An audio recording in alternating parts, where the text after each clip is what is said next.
Welcome to this Zentangle Quickie. My name is Heather Hartwick Gladden. I'm a certified Zentangle teacher. And today we're going to take a look at the Tangle Shamrock from CZT Diane Lachance. I hope it's Lachance, maybe it's Lachance. I don't know. I got both of them in there, so hopefully one is right. This is a really nice tangle, and as the name implies, Shamrock. But what she has us doing is more of a four-leaf clover. But I will show you at least my idea on how you can make it a shamrock. All right, this starts off with just X's or crosses, however you want them on your page. They can be a little wonky. Oh, let's just. Okay, it'll be 4. Maybe I'll throw another one in there. We'll see. All right. Once you have them spaced around, wherever you're filling, then we're going to come pick a corner or an intersection, and just outside of that, and you pick the distance. Boom. We're going to start a big curved line just like that. Then and then we're going to continue all the way around is what we're going to do. Like that. And of course, you get to pick, these ones are turning out more bulbousy than I had done before, and I like it. All right. And then, just like I said, continue on. And I do see one over here where we'll get to use the hollabow technique. And if you don't know what that is the art of drawing behind. Oh, right here too. Good. And what we do, if you are unfamiliar, is instead of going over, when we come to something, instead of going over it, in order to go under it, you pick up your pen. I continue it along as if I'm drawing whatever I'm drawing, and then put it down on the other side and continue on as if. So that looks like this. Whoops. And then, but pick your pen up completely so you don't do that. Let's try it again. We'll do some shading. It'll go right there.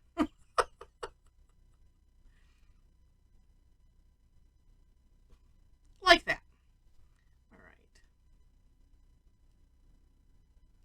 And you can do that like if you're going off of the page or something. And the neat thing about having your pen travel is that even a little mark like that, if I had left that open, well, I guess it could imply that it's a lot larger, but that really adds, in my opinion, to the convincingness of what we're doing and having it look like it's being drawn behind. So there we go. All right, then highly recommend filling in, and you could fill this in a couple ways. I'm filling it in solid. You could fill it in with, I might have done that on the step out. I don't have it in front of me. You could do straight lines if you wanted to. And let's get this one right here. So, it'd be like this, right? And you just fill in the whole thing. And then if you end up not liking it, you just fill the whole thing in. Let's see. And I'm just going to kind of come up to here. Oh, let's see. Let's round it the other way. Ooh, like that. There we go. And that's one way. If you just want to get the inside, where you have something close like this, just do the rounding technique, which is just a little curved line. I'm going to switch to bigger pen to fill this in. And being very careful of these edges. I'll come back with the 01 and finish that. But filling in creates, it makes things pop, especially when they're kind of tight together like that.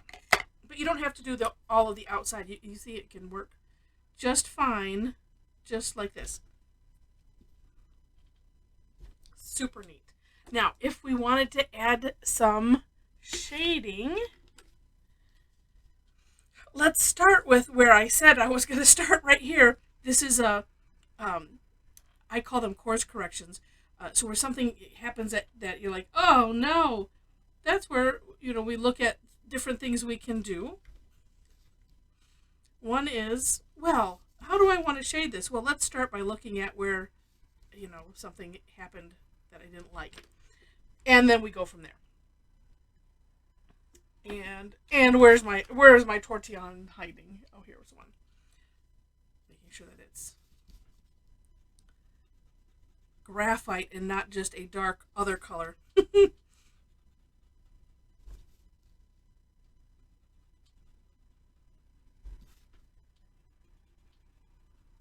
Oh, and I want to add something else here. In Diane's samples, she had little orbs in the center, and some of them, it looked like she had started with the orb first and then drew the line. So make sure to take a look at that, the For More Inspiration link in the description section, so you can take a look at Diane's work. All right, and I am, normally, well, actually right here, I think I will for sure. Normally, I like to make sure to do graphite where something goes under something else.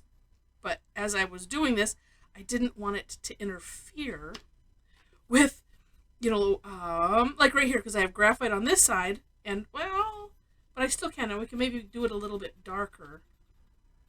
I just don't want it to look like, oh, it's just all, a mess of gray there. But yeah, you know what? Darker will work.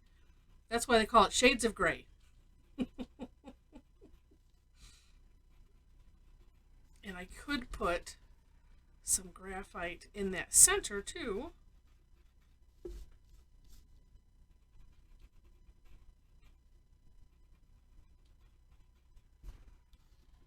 Oh yeah, need to have, still need to have something there. Here, okay, so let's go a little darker.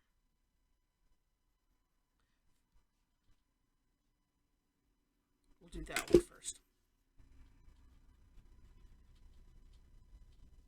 Yes.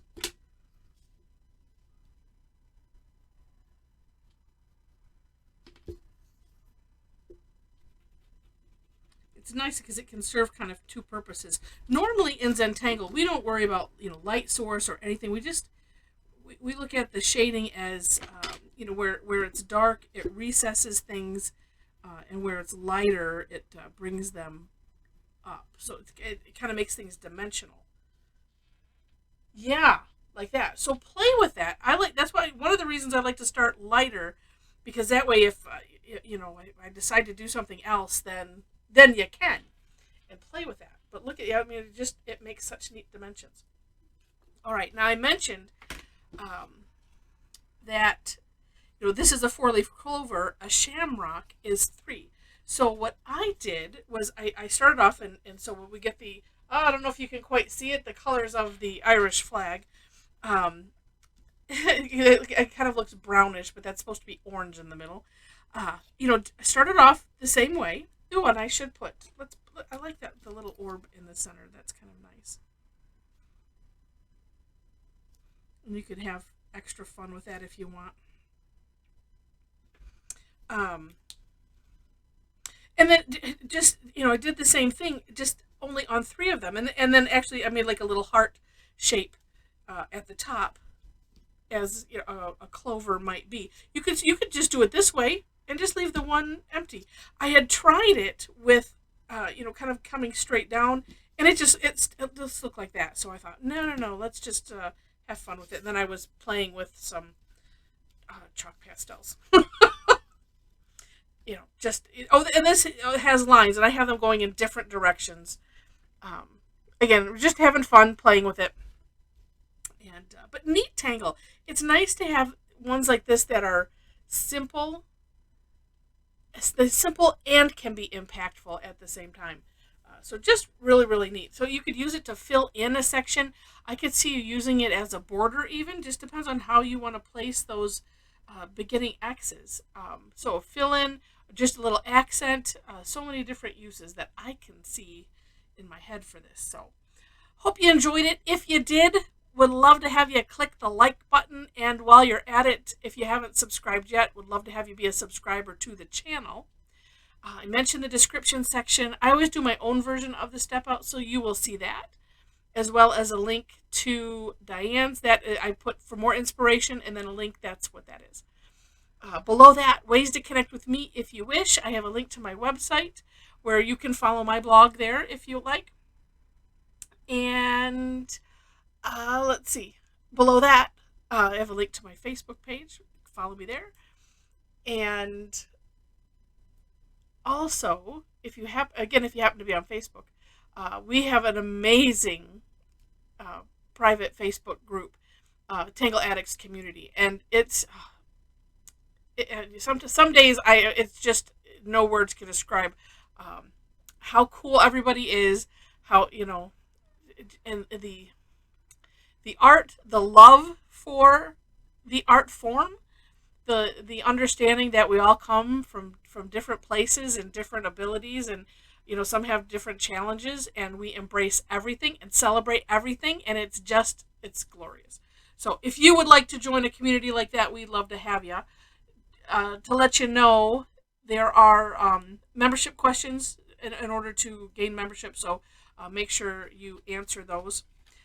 Also, just one additional note about my website. I do classes almost twice weekly. Most of them are free. I do have some that are paid. And if you are interested, I would love to have you join me for one of those. I have to post what's coming up next. But you say if you come join us for free. And then if you like it, you like my style and what we do, would love to have you join us for one of the paid classes. And then just to let you know, I have a membership club. So if if it's something where you think you might pay for one class a month, you'll get more than your money's worth. Because I do one class that at least one class that I publicize a month, and then we have a club exclusive, which is called Zentangle, and it's a game, and it's absolutely amazing. So anyway, just wanted to give you a little heads up on that. I try to do that every so often. All right, so thanks so much for watching, and I wish you happy tangling.